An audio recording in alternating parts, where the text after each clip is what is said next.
are now in the presence of a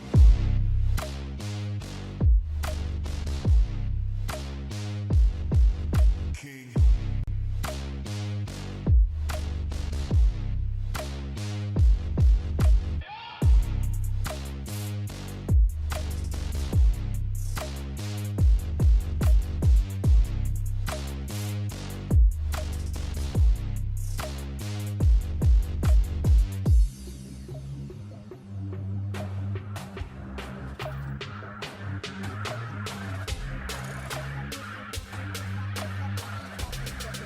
You are now in the presence of a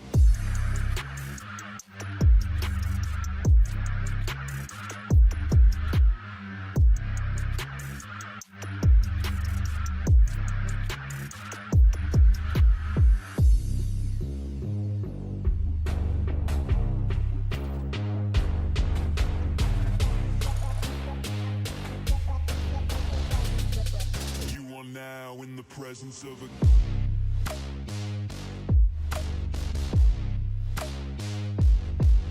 king.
Ladies and gentlemen, coming to you live from the Lucky Dog studio in a hidden location somewhere in the upper Midwest of the United States of America, it's a brother making his own way but with all the wrong opinions.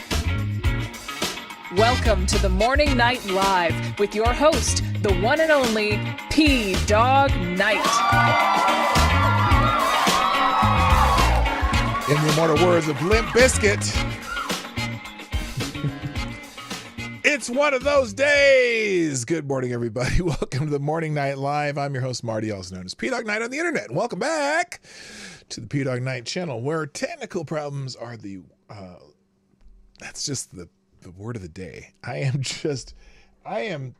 It's really weird. I've got to figure out what's going on with my computer.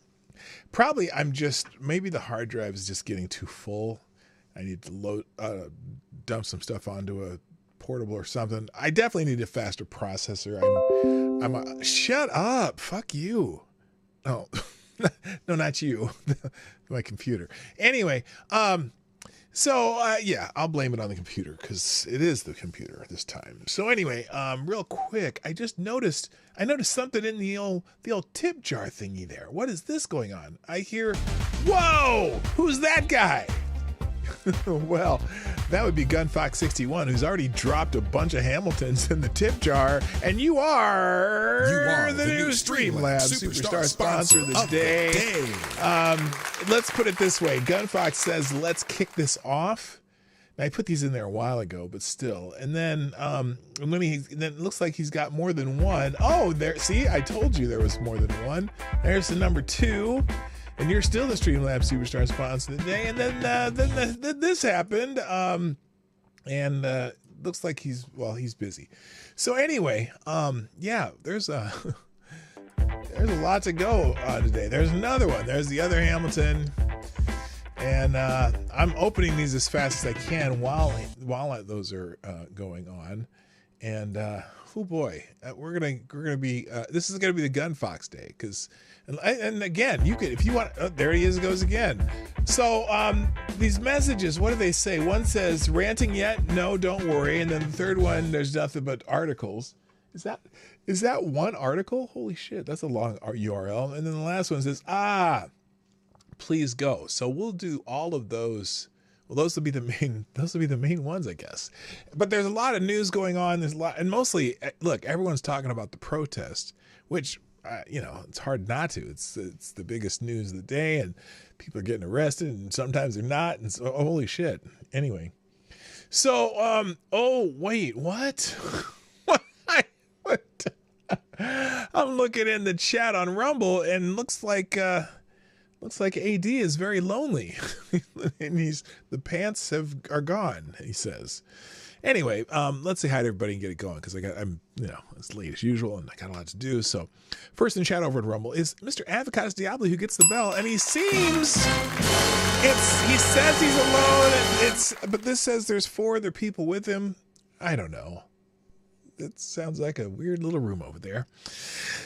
But that's the only person who's talking, so there you go. He's got an audience. On YouTube, though, well, first in the chat is also Mr. Avocados Diablo, who gets the bell. Also, good morning to Somnambul Nation. Trippy Liberty, what's up, my brother? Good morning, Sure You Gospel. Mike Savage, Blarg. Oh, Mike Savage over on Rumble, too. Good morning. Also, good morning, or good afternoon to you, because, I know. It's afternoon over there. Good morning, Kara Soldier. Good morning to GunFox61, the outstanding administrator of the Dawg Knight YouTube server, Discord server, and prolific purveyor of. I was going to find a name for news that started with a P, but I couldn't think of one. And then, and also says, rest in peace, Marty Sanity. Well, we'll see how that goes. Tyre Alexander's over on Rumble, too. Nice to see you there, sir. All right. And then, also on YouTube, Tyre Alexander. Tyre Alexander.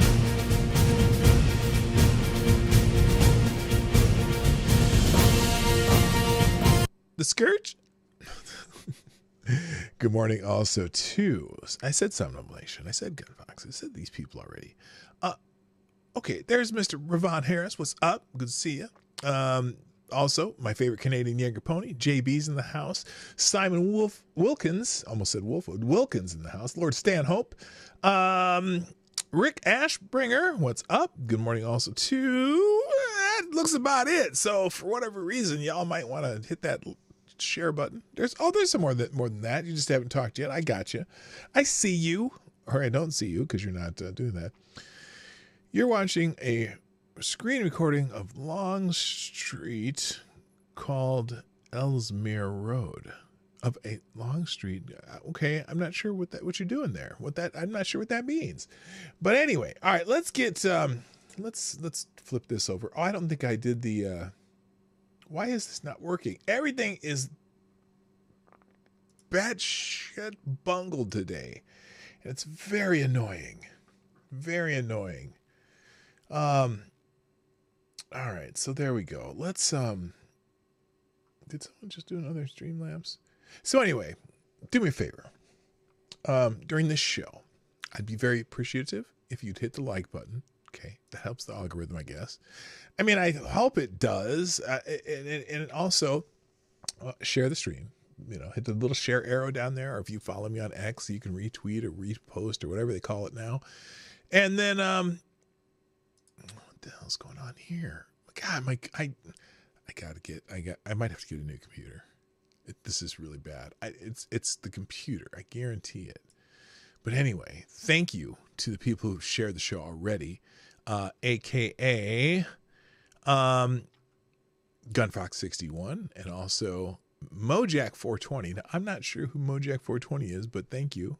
Who follows me on X. I mean, I don't know if you have a different name in YouTube, I should say. I shouldn't say that I don't know who that is. I know that person follows me. And also Sure You Gospel and follow back and follow my Rumble. This is an account. I don't know what's going on, but every time they periodically put my show out there to its 1,400 followers. So I'm very, very appreciative, even though this is a person that doesn't follow anybody.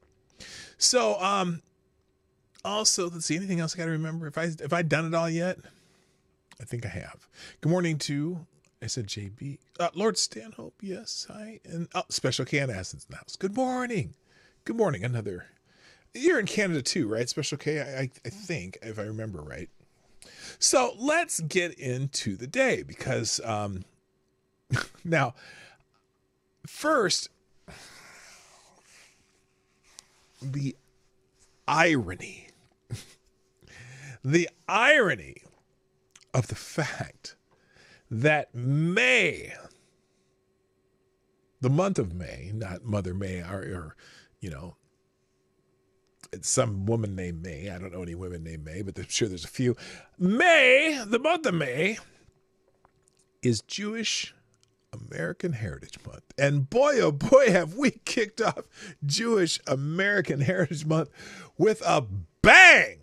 Just people all over. Oh my goodness. I mean, I don't even have to say how ironic it is that May is Jewish American Heritage Month.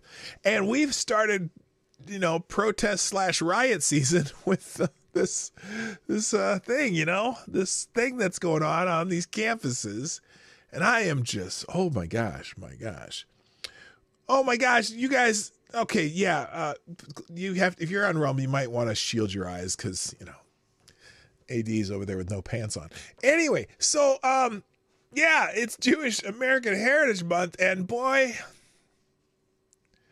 just the thing going on the campuses, there's a bunch of dumb stuff going on besides the campus stuff, but we'll get to that. But of the trending topics, it's also today just happens to be National Day of Prayer in the United States. Now, you don't have to be a Christian to pray because other people pray. Muslims pray, Jewish people pray, Hindus pray. Anyone who prays, today is the National Day of Prayer. Now, this is interesting though, because I'm looking at this was the first thing that popped up on National Day of Prayer. And this person saying worship inside the U.S. Capitol on the National Day of Prayer. Now, it's not, again, we do not establish a religion in this country. But the free practice of religion is encouraged by people who want to practice their faiths, right?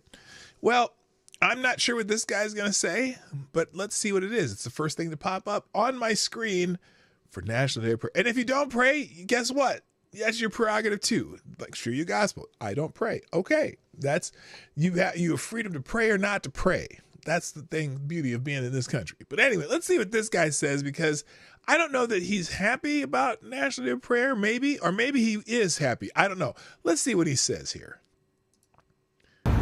Well, good morning, America. Good morning to you too. We are here in D.C., the belly of the beast, baby. We're going into the Capitol with worship and prayer. It is the National Day of Prayer. Okay. And if there was ever a time we needed to pray in America, it's right now. Okay. So please join us.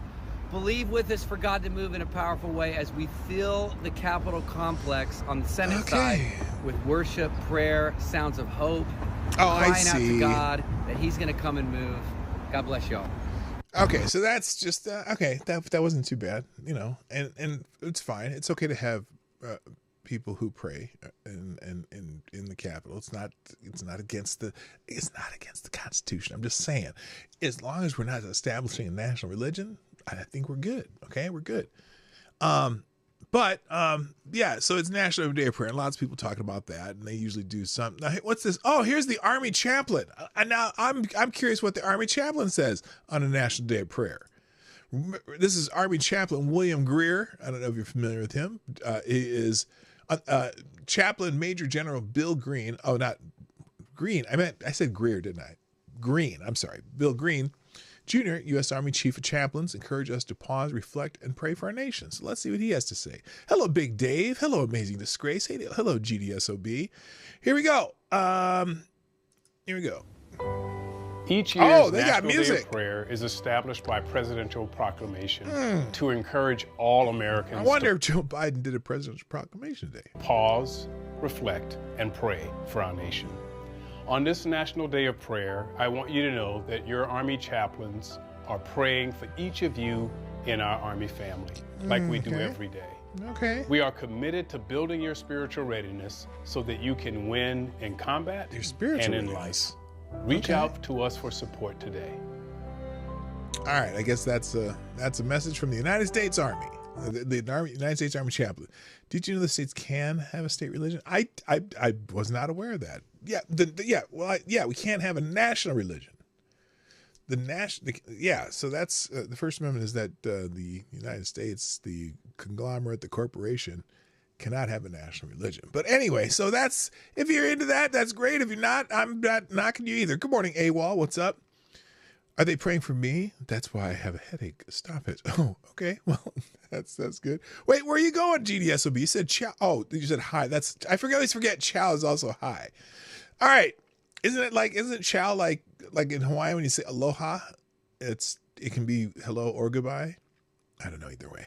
So, and if you don't believe, that's your prerogative too, because that's about being American. You're free to have a religion or not have a religion or do whatever the fuck you want. All right, moving on. And also, of course, I already mentioned it's Jewish American Heritage Month, which is interesting because, at least they get a 31-day month because the brothers don't. We get that February thing that's usually just 28 days. So anyway, people making cute little memes on Jewish American Heritage Month. That's kind of funny from The Simpsons. Let's see. Happy Jewish National Heritage Month from the San Francisco District Attorney's Office. Now, wait a minute.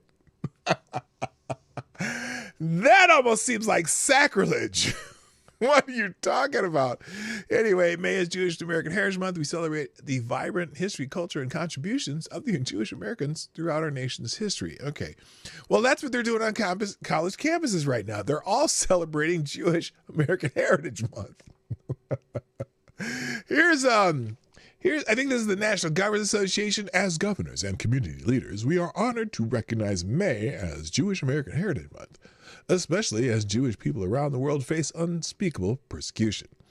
Our country has a long history of supporting Israel, and now more than ever, it's important we stand in solidarity with the Jewish community against horrific acts of anti-Semitism, religious bigotry, and terrorism, both in our country and across the globe. Throughout May, we are proud to celebrate Jewish heritage and the many positive contributions that the Jewish community has had on our nation, while reaffirming our unwavering support for the nation of Israel and her people. Now, here's the problem I have with this message. And I have no problem that we're allies with Israel. That's great. We should be allies with other free and democratic countries, right? Why, though, on Jewish American Heritage Month, is the governors, the National Association, whatever, governors, whatever, I don't know why they're, we support the Israel, but it shouldn't be in this message. This is about Jewish Americans. Not all Jewish Americans have anything to do with Israel, whatever. Some have never been there, whatever. I mean, yeah, so, I get it. I don't get it. I don't get it sometimes. So anyway, but it is Jewish American Heritage Month, which is ironic because of everything else going on. But let's move on. We'll come back to the happenings that are not celebrations of Jewish American Heritage Month, because that's a big part of the news. And in fact, I think some of the articles Gunfox gave me have something to do with that too. So other things trending right now, Princess Charlotte. How many of you have heard of Princess Charlotte? I believe Princess Charlotte is the firstborn child of William and Kate. And today, Princess Charlotte is turning 9 years old. Happy birthday to Princess Charlotte, the Princess of Wales. It's her 9th birthday. Yay! Happy birthday, Princess Charlotte. 9th birthday, Princess Charlotte. Thank you. Wait, this is from the Prince and Princess of Wales, Kensington and Royal. That's their official X account for both of them. They say, thank you for all the kind messages today. And there's a picture of the Princess of Wales. Just a happy-go-lucky little girl. And her teeth aren't as bad as I would expect in that very inbred family. But so there you go. Happy birthday, Princess Charlotte. That's all I'm going to say about that. Now, something else that's trending is the word euphoria. Now, if you follow the world of hip hop, you might know that Drake, the Canadian black Jewish young man of multiple heritages, is having a little bit of beef with an American rapper, also hip hop person, is Mr. Kendrick Lamar. And apparently they're trading diss tracks on each other. And Kendrick Lamar responded to a diss track by Drake with something called Euphoria. And Euphoria, I couldn't care less about the girl. Yeah, I know. I don't really care about Princess Charlotte. She's the notable birthday today. Anyway, let's go back to Kendrick Lamar and Drake. Kendrick Lamar has brought a response diss track called Euphoria, and apparently it has had a staggering 9.2 million streams on Spotify in its first full day. It's officially the biggest streaming day for any rap song in 2024. And apparently Urban Street Culture is very proud of this. Says this achievement is a testament to Kendrick's unparalleled talent and anticipation surrounding his music. The impact of his work continues to resonate with fans worldwide. Bullshit! That has nothing to do with Kendrick Lamar's talent, although he is a talented rapper of that particular genre. It has everything to do with them generating clicks with their beef between him and Drake, two very popular hip-hop artists. And apparently they're talking about playing it at the Clippers-Mavs game, because apparently Drake goes to the Clippers games. There's some, I haven't followed it very, I don't really follow this shit. But they did play Kendrick Lamar's Drake diss song Euphoria during TNT's halftime report, which I think is hilarious because, Drake's really into in the basketball. There is a midget rapper. Is who a midget? I don't know who's a midget. Kendrick Lamar is not a midget. Anyway, but the significant thing is 9.2 million streams in the first 24 hours. So I think he'll get a check for that. I'm pretty sure that Kendrick Lamar will get a check for that. And those two would do well to continue beefing through their syncopated poetic music. And so that's why it's trending. I spent way too much time on that. But hit the tip jar anyway. Okay, now also trending is Mr. Powell. Now you know who Mr. Powell is. They had the old Fed meeting, and Jerome Powell gave some remarks after the I guess it's the Fed meeting. They call it the FOMC, whatever that stands for. I don't care. Let's see, what does this say? Fuck your fucking options. Fuck your fucking zero DTE calls. Fuck the economy. Fuck inflation. Fuck your soft landing. I am sick of this shit. Fuck Wall Street. Fuck you all. I think that might be that might be fake. I'm just saying that might. Here's actually his actual remarks, and this is. Let's see. This was the most important 60 seconds yesterday. Powell's long pause in body language tells you everything you need to know. Something's coming, and he knows it. So here's the actual. No, not Colin Powell. This is Mr. Jerome Powell, the chairman of the Fed. All right, here's the real. That was a fake. I'm just saying. If you weren't sure, that was fake. Now here's the real. Here's something. Here we go. Oh, let's start from the beginning, though. Talk! Don't know exactly when that will be. And with hindsight, are there any signs that you can look back on now, looking at the reports from January or February or March, that suggested something more worrying than just expected bumpiness?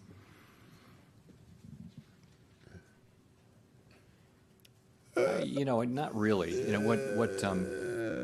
So I thought it was appropriate to reserve judgment until we had the full quarter's data, until we saw the March data. And so take a step back. What do we now see in the first quarter? We see strong economic activity. We see a strong labor market, and we see inflation. We see 3 inflation readings. By the way, I just noticed. Well, I didn't notice. Someone brought it to my attention. When he says that we had a strong labor market, do you realize for the last 4 months, the reported jobs number, the specific reported jobs number was exactly the same 4 months in a row. It was the same number, exact same number. Which tells me, which I've always suspected when there's Democrat administrations, that they're blowing smoke up your ass about the jobs numbers. And in fact, when you see the revised numbers, then when it's a Democrat, they're always revised down to when they get the actual, because when they put out the jobs numbers, they're estimated, and then you get later they give you the actual numbers, and they're usually always revised down when it's Democrat. But when it's a Republican, oh my gosh, it's amazing. They when they give you the estimated numbers, and then it's always revised up. And so it's very, very interesting. So anyway, the Federal Reserve, here's how the Federal Reserve resolves all the problems when things are going bad. Here's what they do. I'll leave the sound off. Here's the Federal Reserve resolving problems as you'd expect. So you got an F. Oh, no, it's an A+. Yes. Oh, no. What, you got a C? No. That's an A+. Wait, they get a D? No, that's an A+, of course. No, wait, a 41. No, we got an A+, late and whatever. A+ always. They just keep making it better. Let's just say that the Fed's not planning on lowering interest rates anytime soon because the inflation numbers do not, and in no way, resolve or are resolved by any rate cuts. So here's another one here. The Fed is paused. So here's the actual report. Here's what they did. The Fed is going to pause interest rate hikes. So they're not going to raise them, but they're not lowering them. Stays at 5.25 to 5.5. The Fed rate is the rate the Fed loans money to banks, and then banks loans money to you at a little bit higher rate. And then they take your savings and they'll like put a tiny little bump on that rate, and you earn money back from them in a lower rate than you would pay them in interest if you're borrowing money from them. And that's how it works. So anyway, here's some more key points from Jerome Powell. Today, the FOMC decided to leave our policy interest rate unchanged, and to continue to reduce our securities holdings, though at a slower pace. The committee decided at today's meeting to maintain the target range for the federal funds rate at 5.25% to 5.5%, and to continue the process of significantly reducing our securities holdings, though at a slower pace. We stated that we do not expect that it will be appropriate to reduce the target range for the federal funds rate until we have gained greater confidence that inflation is moving sustainably toward 2%. So far, wait, what did he say about, was that the? Moving sustainably toward 2%. No, that we do not expect that it will be appropriate to reduce the target range for the federal funds rate until we have gained greater confidence that inflation is moving sustainably toward 2%. And right now, inflation is not moving toward 2%, as in lowering. It's moving away from 2%. It's rising again. We can, boy, oh boy. Oh my gosh, Kyle, what's happening, brother? Nice to see you back. Whoa, that's awesome. Anyway, so yeah, so they're not going to be lowering a rate soon, and again, they may have to raise the rates soon. But he didn't say that. He didn't say that. And in fact, this little pause that you heard in this one here, that may be him not wanting to admit that could be coming up. So anyway, moving on. Boeing is in the news again, and unfortunately, Boeing is this is a quinky dink. I know it's a quinky dink. It's only a quinky dink, but just in, a second whistleblower connected to Boeing, the airplane manufacturer, has suddenly died at the age of 45 after catching a, quote, sudden illness. Whistleblower Joshua Dean was known for being in good health and having a healthy lifestyle. Dean was one of the first whistleblowers to accuse Boeing supplier Spirit Aerosystems of cutting corners. He was fired in April 2023. Dean was rushed to the hospital 2 weeks ago for having trouble breathing. His condition began to worsen. He was intubated and developed pneumonia before contracting a bacterial infection, MRSA. According to a CT scan, he also suffered a stroke.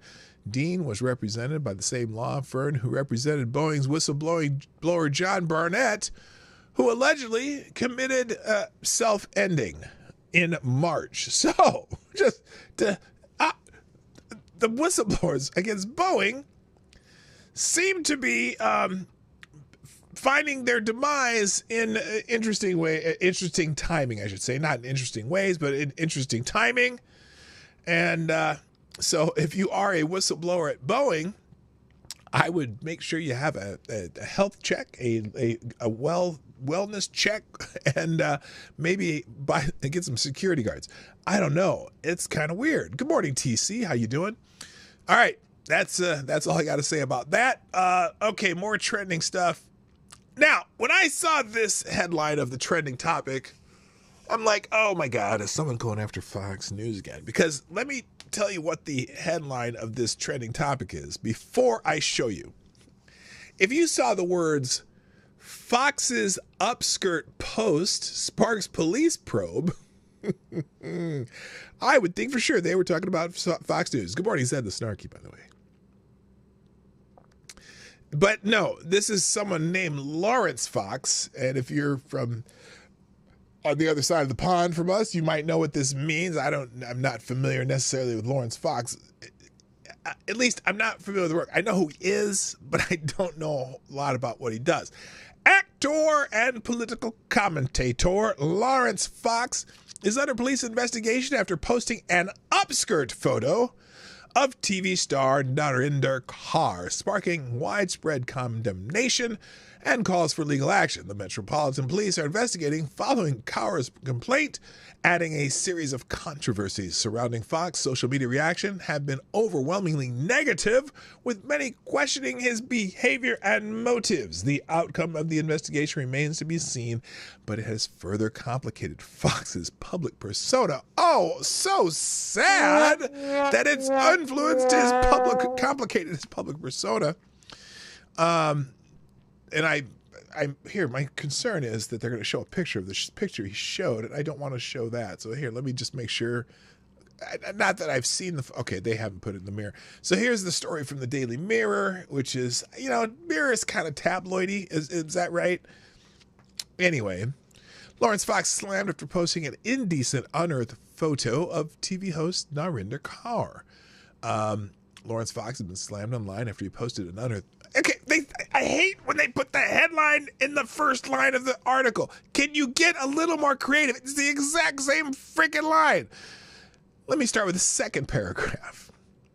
The actor turned politician, 45, took to X to mock Jeremy Vine and GB News star Narinder Kaur as he posted a compromising paparazzi photograph of the 51-year-old television star in the back of a vehicle. Is this like one of those Britney Spears? Do you remember when Britney Spears, they got to shoot the shot of her hoo-ha when she's getting out of a car and it went all over the internet? It might be something like that. I don't know. Anyway, the photo in question shows Kaur without any underwear on. Oh my God. Yep, it's just like that. Fox has been slammed by countless ex-users who have claimed that his decision to post a picture was low even for him. Well, alongside the photo, Fox appeared to criticize GB News stars for her alleged opinions on fellow UK TV host Leilani Dowding. Fox wrote, "I, for one, applaud the celebration of modesty which Narinder highlighted in her criticism of Leilani Dowding for getting her... What? For getting her bees out? What? I have no idea what that means. We need standards in public life. Okay, I don't know what that means. Anyway, now upskirting is a criminal offense in the UK, and the photo was removed from picture sites following it becoming a criminal offense. The photo was taken without Narinder's knowledge or consent when it was sent to picture sites by the paparazzi. So, no. And the question is, did he take the pictures? No, but posting upskirt pictures are illegal in the UK. So apparently there's a criminal investigation into him. But anyway, and then Fox, following his post, Fox has been blasted by ex-users, but he has not backed down on his decision to reshare the photograph. Broadcaster Esther Kraku complained, "This is low even for you," to which Fox replied, "She is a nasty racist who has mocked Leilani Dowding for her page for 3 days. She can go cry victim all she wants. It's not my fault. She forgot to put her pants on." And whining crybully hypocrite. The whining crybully hypocrite. Dude, you still, you know what? So Fox, by the way, is, I believe he's quite the lefty, and even the lefties are telling him, "You idiot! What the fuck are you doing? You're making us look bad. You're doing this pot kettle thing that we are not supposed to do because we're the virtuous ones, and you have made us look like unvirtuous ones by doing this bullshit." So anyway, that's the story, and it's again, look, here's a good idea. Don't post compromising photos of people unless you want to get your ass sued. And I'm pretty sure. Now let's see here. Let me look down here. Upskirting is a criminal offense.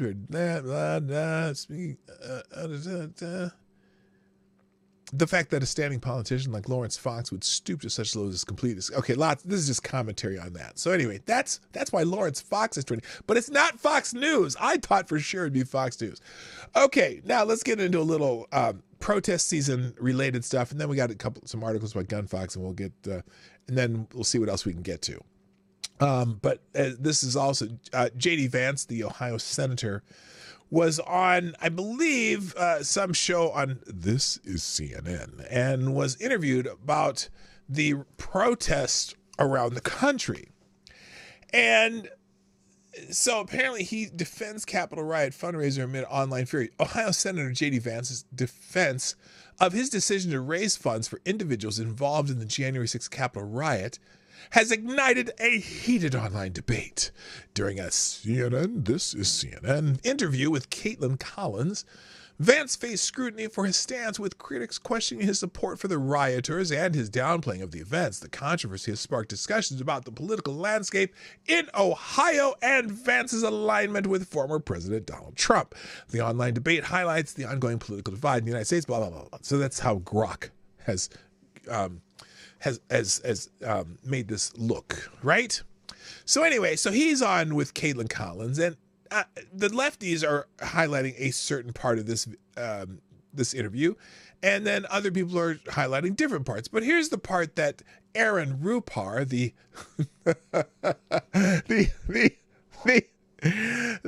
journalist,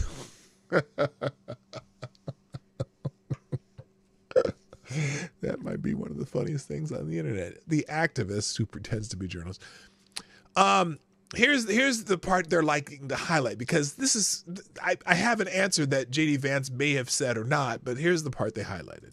But you can't police people for being anti-Israel or pro-Israel. You can police people for violating the law, and we have seen some of that with. And again, there's something that has come up that that they were talking about, but Caitlin Collins wants to compare this to January 6th and the people he's raising funds for. Some of these protests. Okay, so you agree that people who break in and vandalize a building should be prosecuted? Exactly. Okay, I'm just checking, because you did help raise money for people who did so on January 6th. Did all those people break into the building and vandalize the building? Did they, Caitlin? I'm curious, did they vandalize the building? And also, did all those people break into the building? She's comparing, okay. And they didn't take over the building. They were there for a while, and they kind of took over the building, whatever. But I'm going to ask you this, Caitlin. So are you saying that the people who broke into the buildings at the colleges are okay? Let's let him answer. I'm going to let you finish. Was, impeding an official proceeding, breaking into a building that they weren't allowed to be in, and vandalizing the Capitol. Well, Caitlin, I know that this is the obsession of the national media to talk about what happened 2 years ago, 3 years ago on January the 6th. It's not an obsession. I'm just seeing if it's a double standard. Let me answer the question, Caitlin. I mean, look, here's been my basic argument about January the 6th. If you beat up a cop, of course you deserve to go to prison. If you violated the law, you should suffer the consequences. But there are people who protested on January the 6th who have had the complete weight of the Justice Department thrown at them when, at worst, they're accused of misdemeanors. Now, again, there are people who are accused of worse offenses, and that's for problem. Caitlin. I'm sorry. But you can't have Black Lives Matter protesters who rioted and vandalized goes free when you have people who were actually peacefully protesting on January the 6th who have the book thrown at them. That's the double standard that I'm most worried about.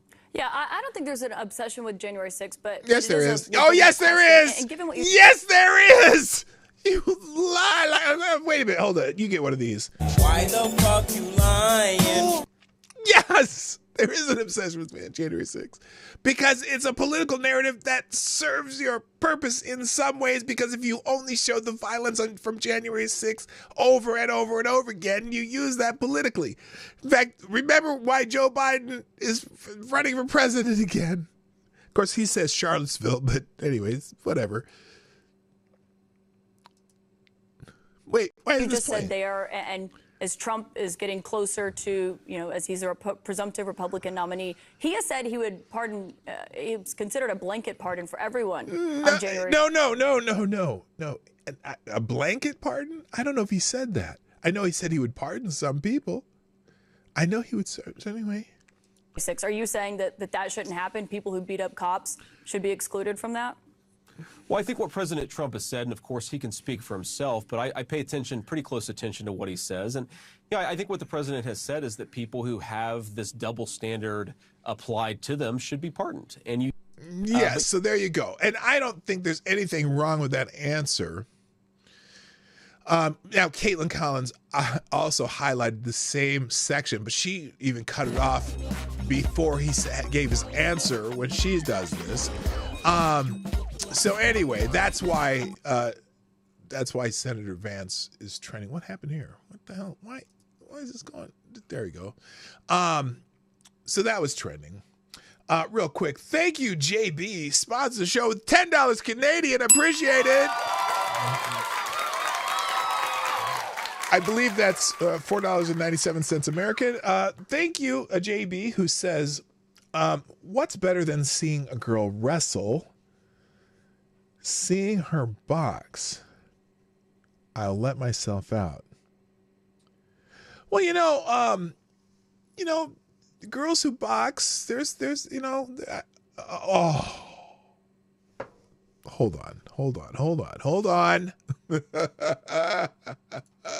Wait a minute. That was a joke. Let me try this again. I'm going to say this in the more appropriate way. JB, with $10 Canadian, which is $4.97 American, says, what's better than seeing a girl wrestle?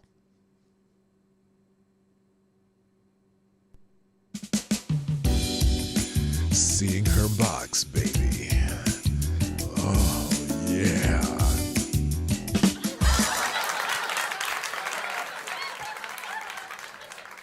And by the way, I got it the first time. I was just being funny. Yeah. Good morning, Unacceptable Views. What's up? All right, let's move on. That's terrible. That's awful. You know what? And Lawrence Fox should be ashamed of himself because nobody wants to see that woman's box. Okay, moving on. Now this is the one. This is the JD Vance little interview there. Leads me to this one, and I have thoughts about this. The United States House of Representatives has passed the Anti-Semitism Awareness Act, a bill that broadens the definition of anti-Semitism to include the targeting of the state of Israel conceived as Jewish collectivity. This move comes in response to a surge of pro-Palestinian protesters on college campuses across the nation. The bill, which passed with 320 votes for and 91 against, has sparked a debate about the balance between protecting against hate speech and preserving freedom of expression. Critics argue it could infringe on free speech and academic freedom, while supporters believe it will help combat anti-Semitism. The bill's passage has also raised concerns about the influence of Zionist interests in the U.S. policymaking and its potential silence campus protests. I really hate this idea. And it has nothing to do with anti-Semitism as far as I'm concerned. At least in my opinion, in my realm, okay? This is a bad idea because you're again, first of all, I want to see if there's a bill. I want to see if there's I want to see the bill. Let's see. Let's open this. Please read the House resolution. No, that's an open forum. I want to see the actual resolution. And are there penalties? I mean, look, defining why is the House of Representatives writing legislation to define anti-Semitism, first of all? Okay. And I'm guessing that many of my fellow Republicans were ones who voted for this bill. In fact, I think it was just the 91 were all the 91 against were mostly Democrats. The ones for were mostly Republicans, and half the Democrats voted for it too. So I want to see. Let's see here. Okay, Congressman Mike Lawler on House Anti-Semitism Bill H.R. 6090. Let's go look it up. Let's look up H.R. 6090. Hang on. Let's just take my face off the screen for a second. Because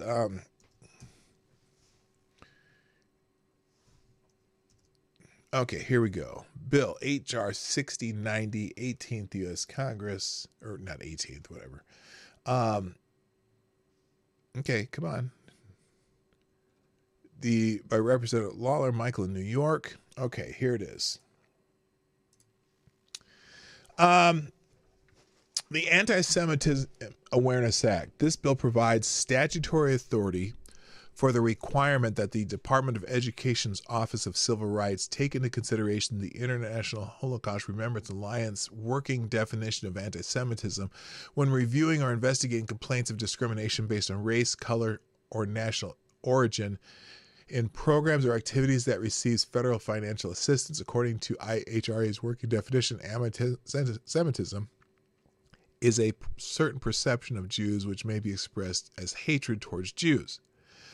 That's the bill summary. Let's see if this goes into it any farther here. Oh, and then it just goes into the various definitions. This is look.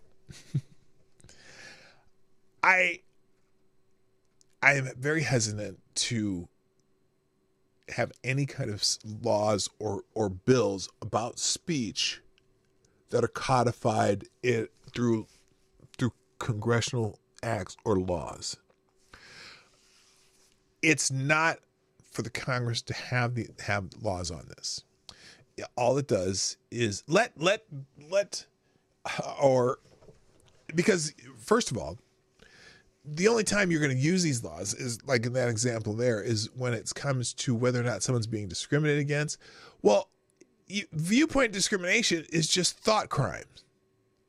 I don't like any of these protesters on these camps. I disagree with them vehemently. But on the other hand, I absolutely support their right to have their voices. Well, to use their voices. I don't necessarily want to hear them. They don't have a right for me to hear them because I'll just not listen to them. But they have a right to express their opinion.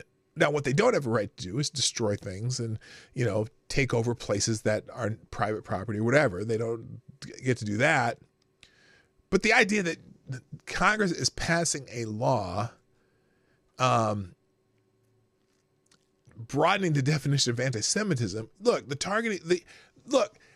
criticism of Israel is not anti-Semitism. Okay. And look, if not even there are Jews who criticize Israel. Is a Jew criticizing Israel for whatever their government does? Is that anti-Semitism? I disagree with them, but I'm not going to tell you that that's anti-Semitism. Okay. Now, these protests on campuses, when they start saying shit like from the river to the sea and, globalize the intifada. Yeah, I would say that might be, that's, even if they're too dumb to know it, that very well could be anti-Semitism, since you're saying drive those Jews into the sea. Or let's do violence against Jews around the world. That's kind of what the globalize the intifada means. That's a problem. But why is the House passing any definitions of anti-Semitism? So I don't like these kinds of things. Now, as I scroll down here, Al Jazeera, the U.S. House of Representatives, has overwhelmingly passed a bill that would expand the federal definition of anti-Semitism, despite opposition from civil liberties groups. Well, yeah, it was overwhelmingly passed. It'll be interesting to see if it passed Senate. Look, these people, the politicians, and particularly Joseph Rahim Biden, like I said yesterday, a lot of them are between a rock and a hard place. Because on one side, this is the liberal progressive base, young liberal progressive base that's doing these protests. Now, those people vote a lot? No, but when they do, they certainly help the Democrats. And when they don't, that hurts the Democrats. And when you have these people yelling, fuck Joe Biden, that's not a good sign for Joe Biden. On the other hand, the Jewish vote has also been a very Democrat stronghold for a long time. And a lot of more money comes from the people who, have money than don't. The students don't have money. Most of the Jewish people are, have a lot of, financial interest in the Democratic Party. So they don't know how them trying to balance this is kind of hilarious. Now, the Republicans have basically already said that they support Israel and this and that, and they don't care what these little fuckers say. So, but again, it's not the Republican voting base that's out there occupying college campus buildings. So it's a tough place for them, I gotta tell you. All right, real quick, thank you. Streamlabs from none other than Caitlin Collins. Thank you, Caitlin, for watching. Putting a small bullet in the tip jar, very greatly appreciated it. Caitlin Collins says, listen here, for the last time, I am not obsessed with January 6th. I just never stop bringing it up. Think about it. I think about it 24/7 and have to check under my bed at night to make sure there are not insurrectionists hiding under it. How do you get obsession from that? Well, Caitlin, I'm sorry. I did not mean to impugn your integrity. What? What was that for? I wasn't lying. You're a lying dog-faced pony. Shut up! All right, where was I? All right, that was that. Also, May Day. Remember yesterday it was May Day?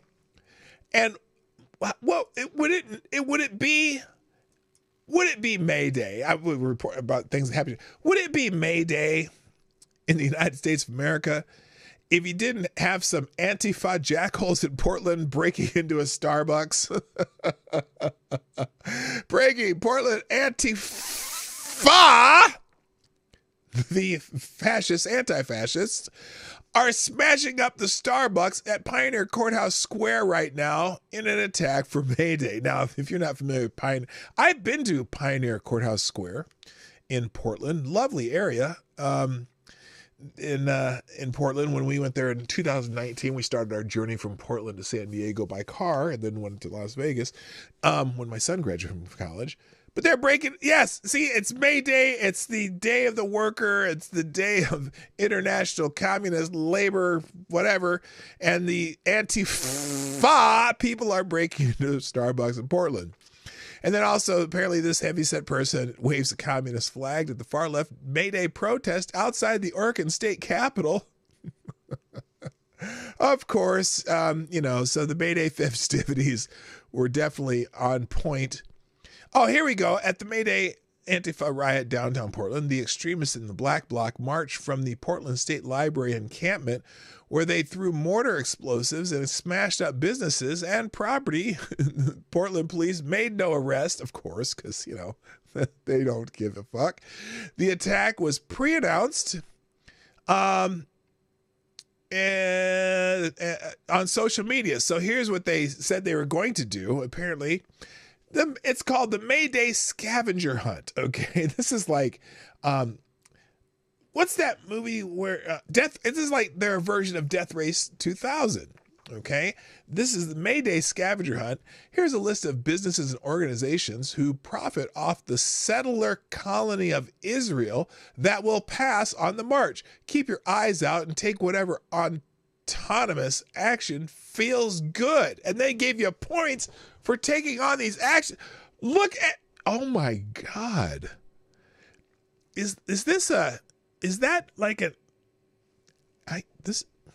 an anti-Semitic cartoon post there? Anyway, Hilton Portland, 500 points. Portland City Hall, 500 points. Starbucks, 500 points.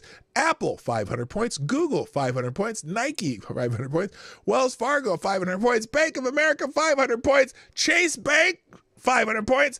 H&M, 500 points. And 1,000 bonus points if you find a location not on the list and bring it to the block's attention. Can you get 6,000 points? Winner gets a check from George Soros, a personal shout out for being #1 outside agitator by Eric Adams, and a Crown Supreme Antifa super soldier.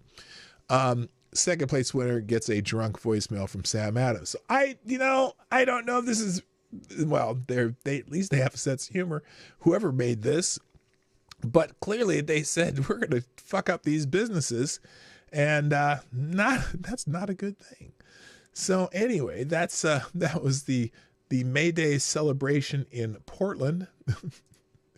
I'm sure there was other incidents around the country that we could certainly point out. And also we have several trending topics on Gaza, but I want to get to the news stories today. So I want to skip those and maybe come back to them at the end, because Gunfox has decided that I should have an aneurysm today.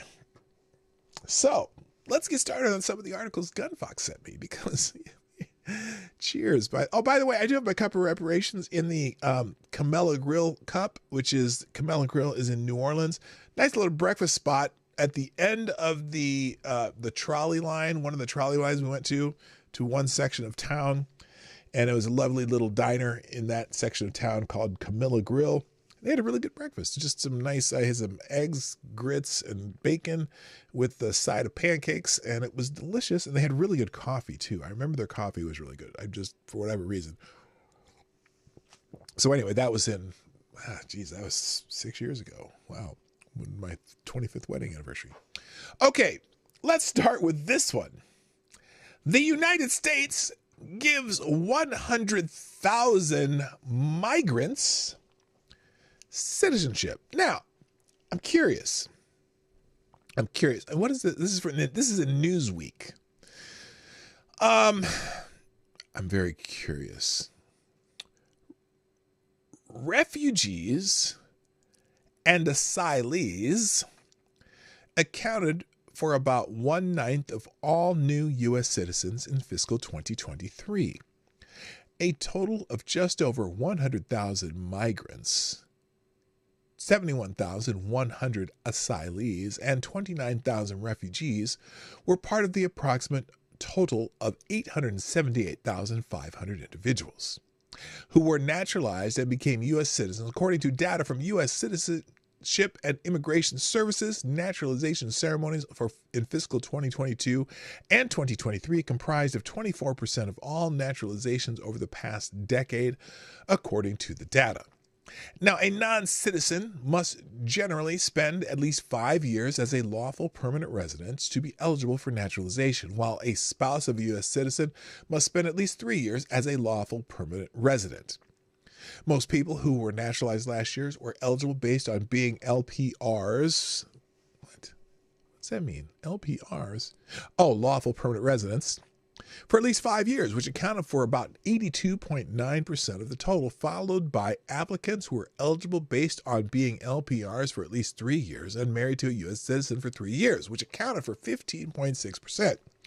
The median years spent as an LPR for all citizens naturalized in fiscal 2023 was 7 years. So they're going above and beyond that number, right?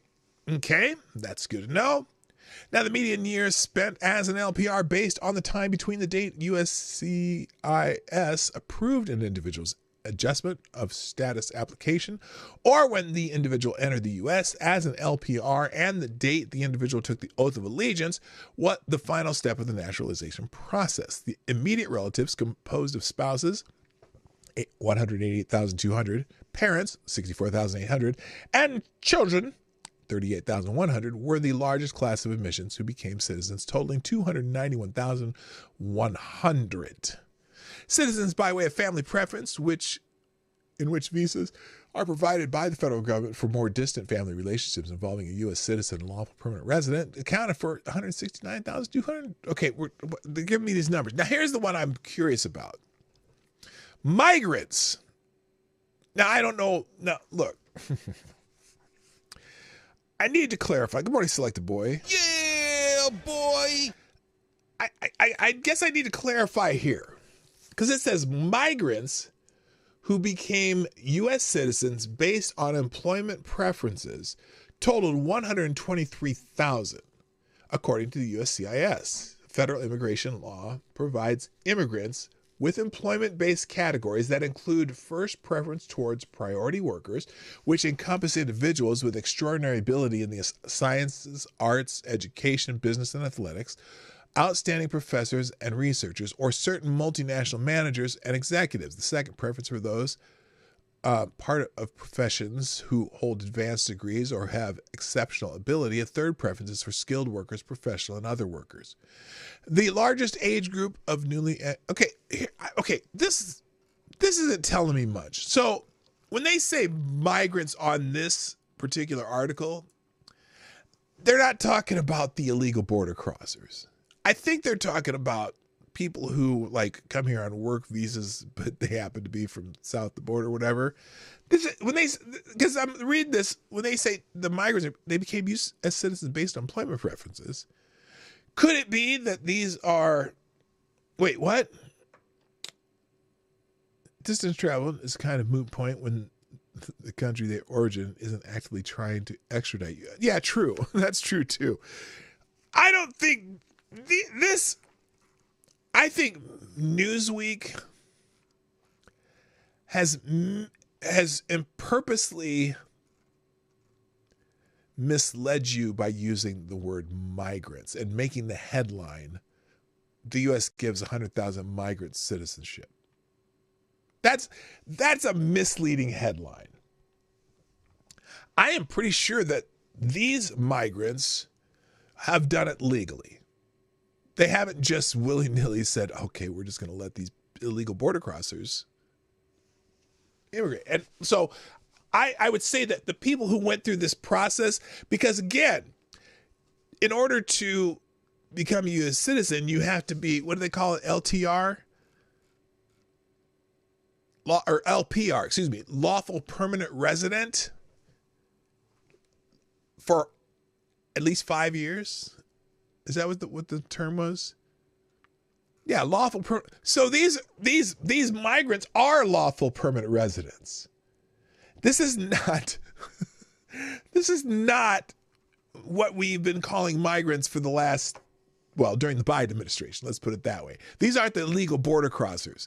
So this headline is very misleading. Very misleading. And guess what? If you think this headline is misleading on purpose, put a 1 in the chat. If you think it's not misleading on purpose, put a 0. I think it's misleading on purpose, personally. So, thank you, Gun Fox, for that one. My head did almost explode just reading the headline. But then I read the rest, and I'm like, no. This is using word games to lie to you. But, these are all people who went through a legal process to become citizens. I'm fine. Congratulations to these people.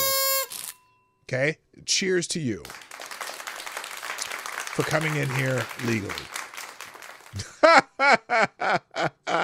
Lord Stanhope, you win. You won. You just won the day. Won. All right. Second article from Gun Fox is this one. Let's see. Afghan resistance leader warns attack on American soil, not a matter of if, but when. Well, all right, let's go. This is from The Independent. The leader of the armed resistance against the Taliban's rule in Afghanistan has warned the U.S. and Europe about rising threats of attacks by terror outfits regrouping in the vacuum created by the pullout of American troops from the region. Ahmad Massoud, the exiled leader of the National Resistance Front of Afghanistan, claimed an attack on U.S. or European soil is very much possible now. It is not a matter of when, it's a matter if, it's a matter of when. Now, wait a minute. But this, okay, the headline doesn't match the story right so far, because he says an attack on American soil is not a matter of if but when. But then in the article, it's either U.S. or European soil. Could it be one or the other?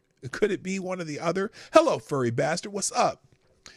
But so yeah, that's a little bit ambiguous compared to the headline. Anyway, Mr. Massoud, who is the son of the former anti-Soviet Mujahideen commander Ahmad Shah Massoud, cited the deadly rivalry between Al-Qaeda and the Islamic State and smaller factions mushrooming in Afghanistan to support the claim. The NRF opposed the Taliban takeover, and clashes have occurred since August 2021 between the two sides in the resistance movement stronghold in Panjshir, north of the city of Kabul. Mr. Massoud told the Daily Mail the region around Afghanistan was witnessing the same furious rivalry that was seen before the 11th of September 2001 attacks, when terrorist Osama bin Laden's al-Qaeda operatives crashed hijacked planes in the World Trade Center, attacking its north and south tower. The terrorist attack in the U.S., recorded as one of the worst ever in history, killed 2,977 people. We know that, and prompted American and NATO forces to take control of Afghanistan. Now, in recent times, after the withdrawal of U.S. and NATO in August 2021, that disastrous thing that Joe Biden led. Good morning, Downwood Studios. Hello. Wait a minute. Where was it?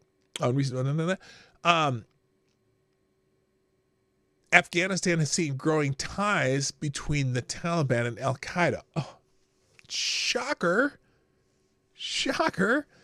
Ali Massam Nazari, the head of the foreign relations for the NRF, said the Taliban has allowed Al-Qaeda to build training camps in Afghanistan's Panjshir, according to the UN's latest report on the security affairs in the war-ravaged country. He said the attacks in Russia, Iran, and Brussels, and the neutralized attack in Germany are examples of how fast they are moving to threaten global security, the NRF official said, adding that the FBI director also warned Congress that a terrorist attack was imminent in the U.S. No, wait, though.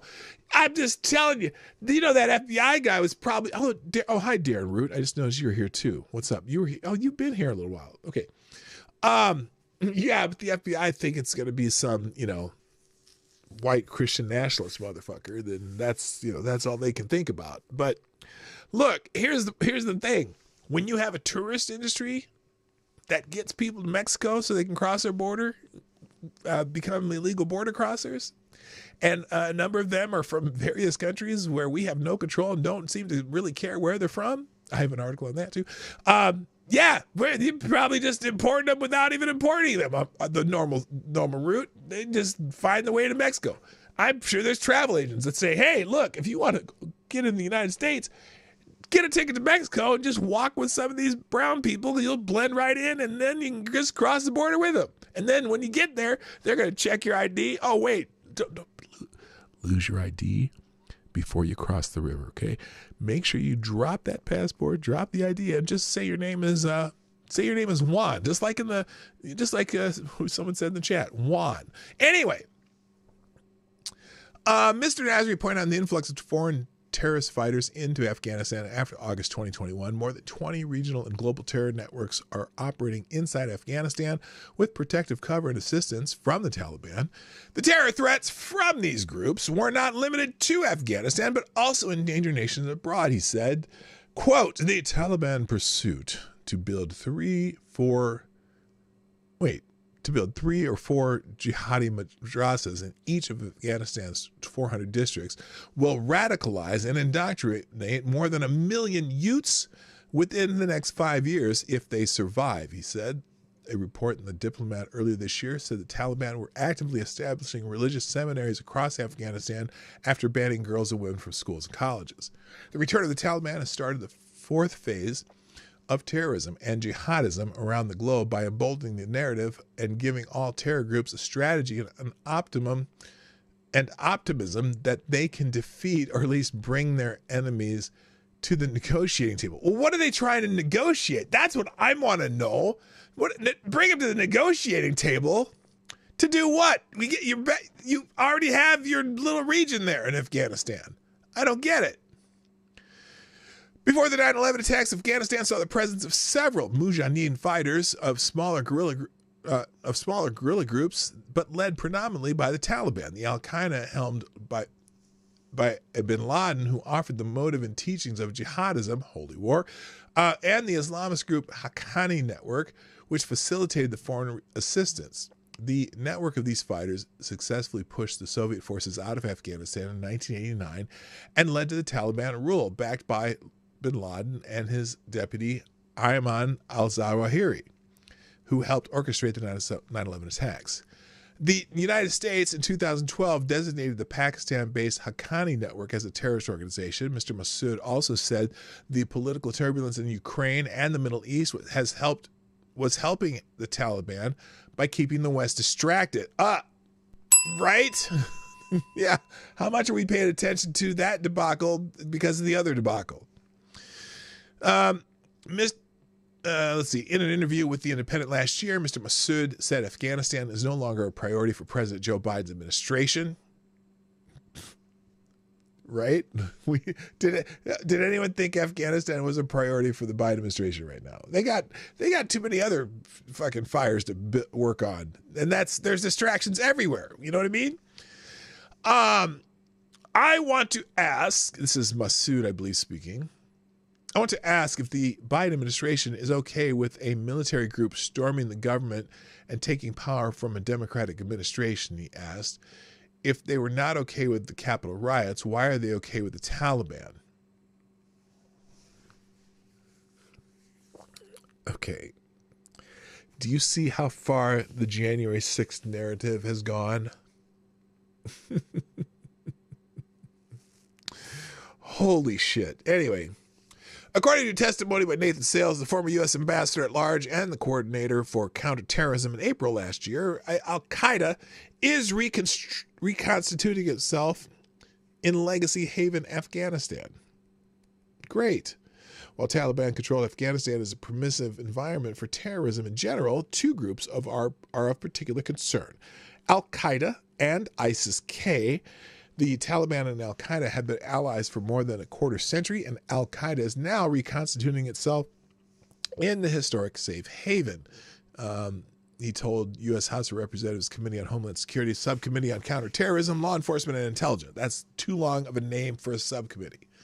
The continuing partnership between the Taliban and Al-Qaeda is perhaps best seen in the fact that after the U.S. withdrawal, Al-Qaeda leader Ayman al-Zawahiri resurfaced in Afghanistan, living in a safe house associated with the Haqqani Network, a Taliban faction that maintains close ties to Al-Qaeda and itself a U.S. designated foreign terrorist organization, the non-resident senior fellow at the Atlantic Council said.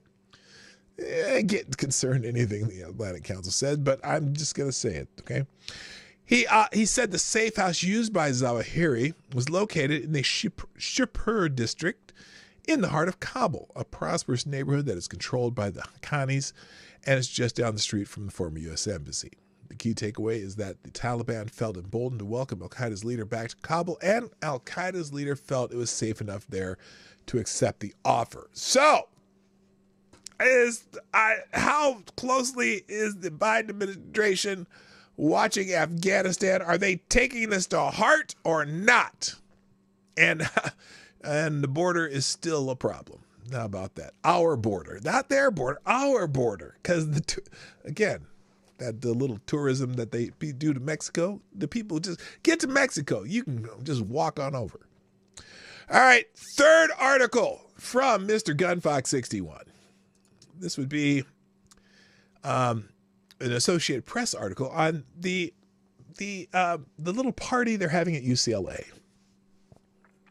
Tension grows on UCLA campus as police order dispersal of large pro-Palestinian gathering. Well, That's interesting because this is trending too. UCLA is trending again today, and so is the LAPD.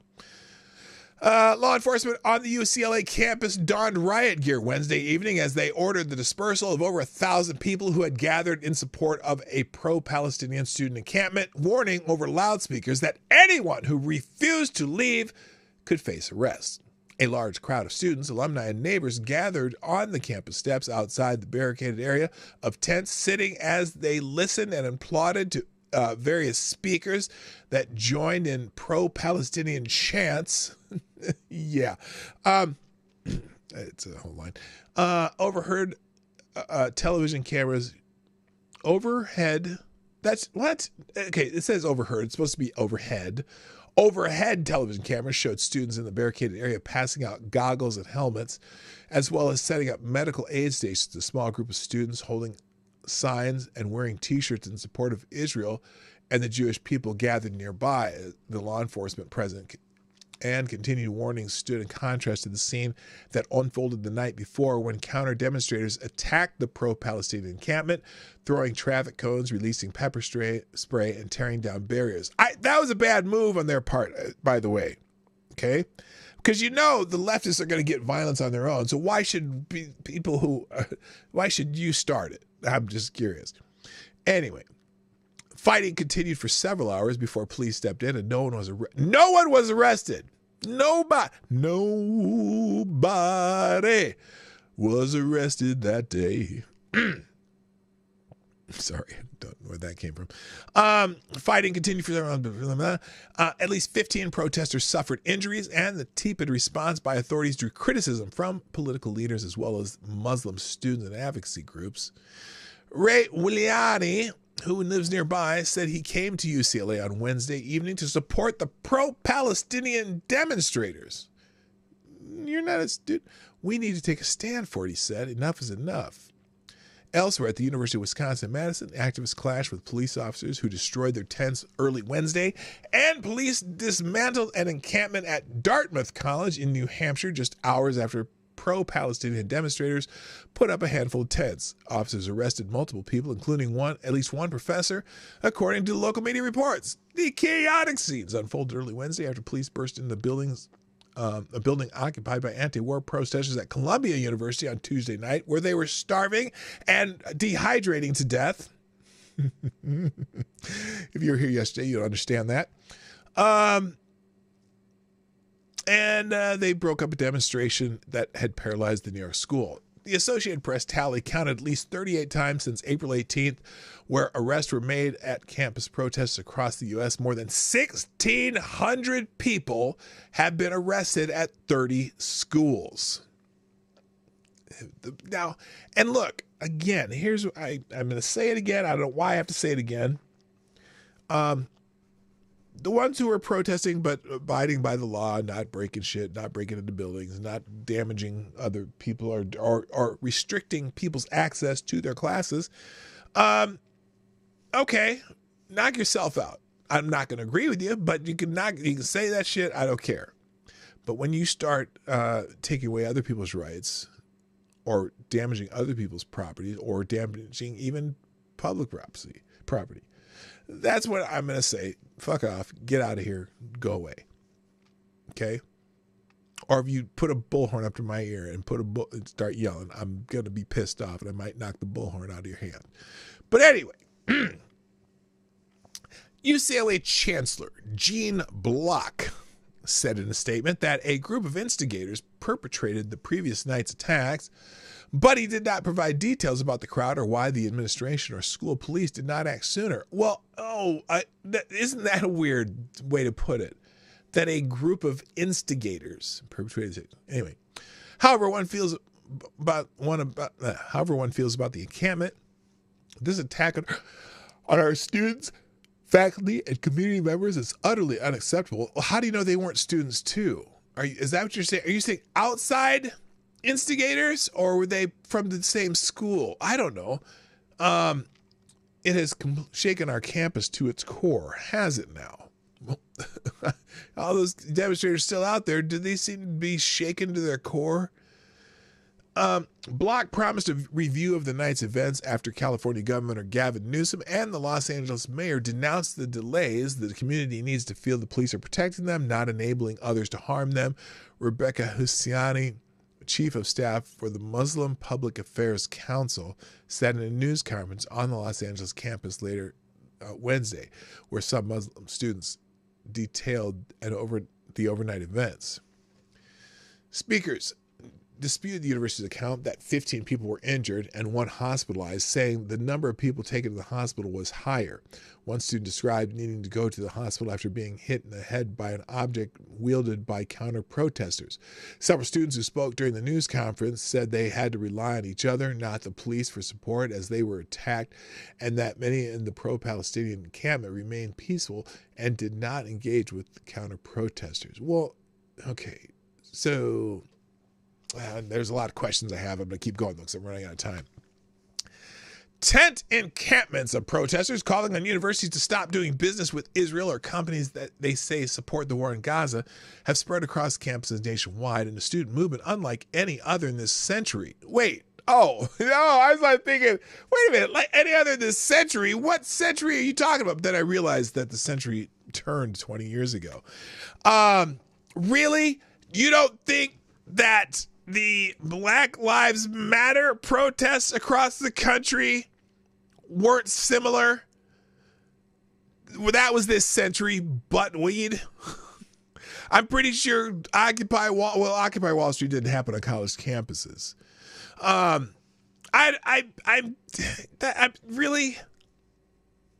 not so sure. Maybe it's because they weren't on campuses as much in the Black Lives Matter stuff. I don't know. The ensuing police crackdowns echoed actions decades ago against a much larger protest movement protesting the Vietnam War. In Madison, a scrum broke out early Wednesday after police with shields removed all but one tent and shoved protesters.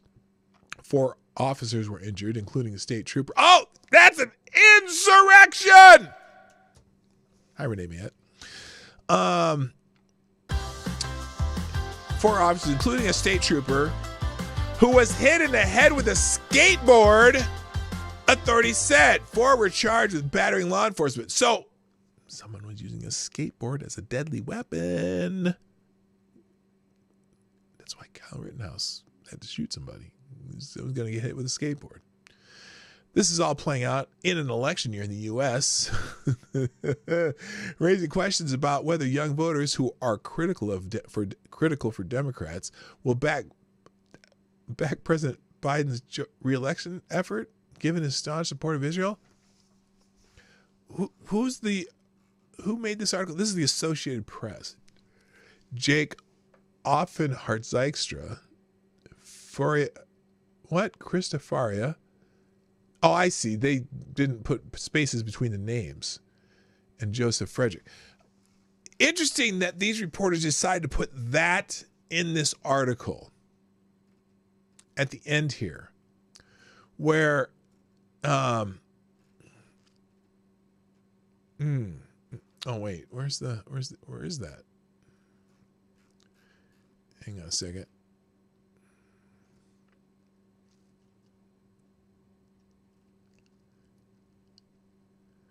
So again,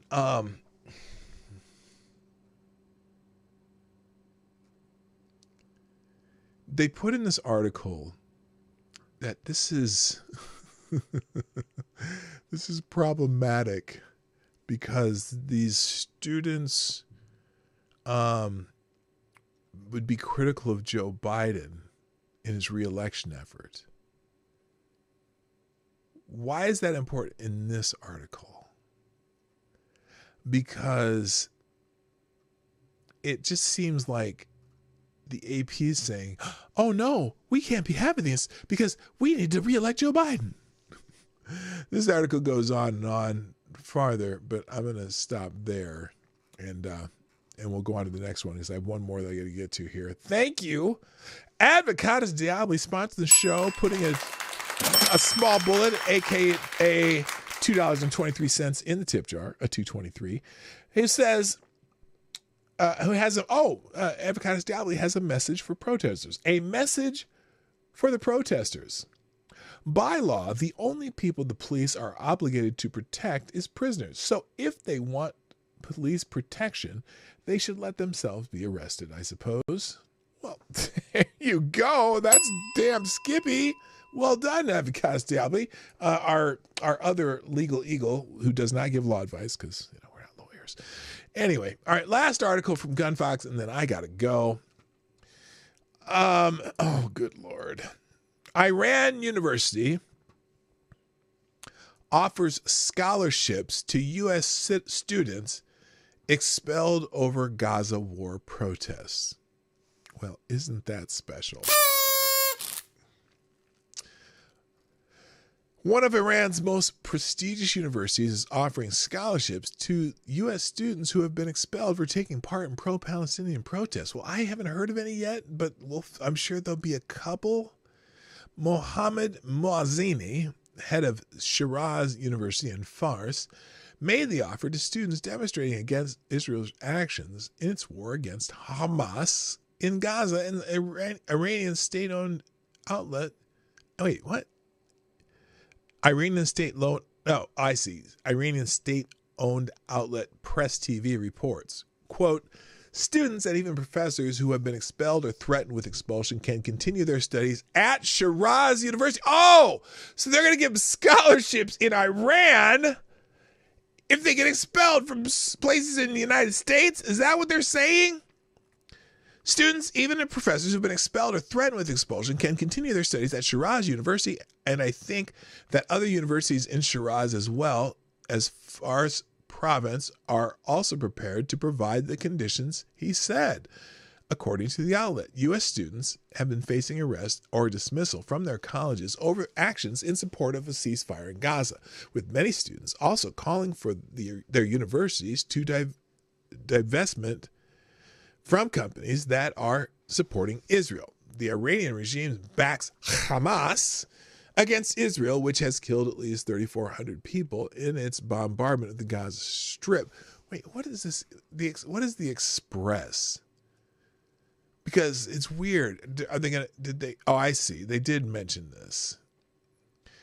Israel launched continuous strikes and ground invasion of the enclave as it vowed to destroy Hamas for its October 7 attack, which left at least 1,200 people dead and taken some 250 hostage. Moazzini added that he was announcing Shiraz University's decision to offer scholarships to students expelled from European and American universities. Shiraz University has been approached for comment. Dueling groups of protesters clashed Wednesday, blah, blah, blah. So anyway, they're... So, American students, let me tell you something. Dear American students, have you been expelled from your university because you broke some shit during a protest for Gaza? Well, let me tell you, you can come on over to Iran at Shiraz University, where we're going to give you a full ride scholarship. And especially if you fill out that list that Antifa made on May Day, we might even give you an extra meal stipend. What the fuck? What the fuck?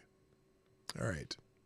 So I left a lot of articles on the table. There's a bunch up here that are going to be in the links today, but I can't do it. I got to go. So thank you for joining me today on the Morning Night Live. Now, if you haven't hit the like button yet, how many people are 39 people, and there's only 4 likes. No, that's not likes. Well, 28 likes. So look, if you haven't done it,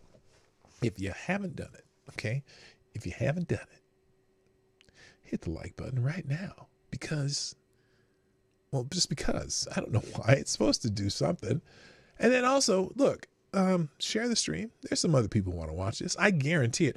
Oh, before I go, I need some help, by the way.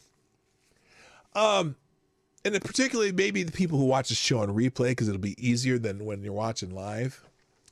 If some of you can do me a favor, and if you happen to see places in my show, on any given show that I do. Because, for example, I thought about this yesterday, my little rant with the girl who was trying to make humanitarian aid for the Columbia students who took over Hamilton Hall would make a great separate clip. If I just clip that out of the show and make that a separate clip, and that'll get other people to see some of the stuff we do here. So if you can do me a favor, if you're ever watching the show on replay, or if you're thinking about it during the show and you think there's a section of the show that would make just a good standalone video, can you send me just the timestamps of the times that you think would make good standalone? I wish I had time to do this and go back and listen to my show, but some of you who watch on replay do it this way anyway. Let me know the timestamps of things that make good clips, and then I will clip those out and post those as separate videos too.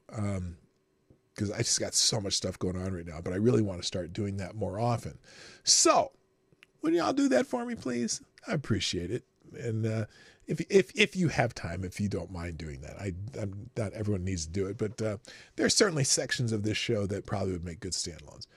Does the 5 minutes you spend fumbling with tech difficulties count? If that's the part you want to put up there, AD, you can certainly submit it. And if it's really entertaining, because I'm, boomer vision, I might even post it, but I'm going to guess that most of the time I won't, but you can see if it's like I said, if it's entertaining, knock yourself out.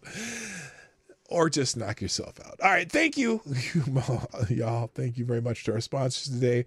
And, y'all have a wonderful day. I got to go. My name is P. Dawg Knight, and I am out of here. Bye-bye.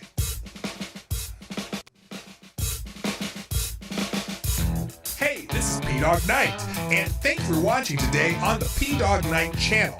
If you have an observation or remark you'd like to make about this video or my channel, I absolutely welcome you to write it in the comment section down below.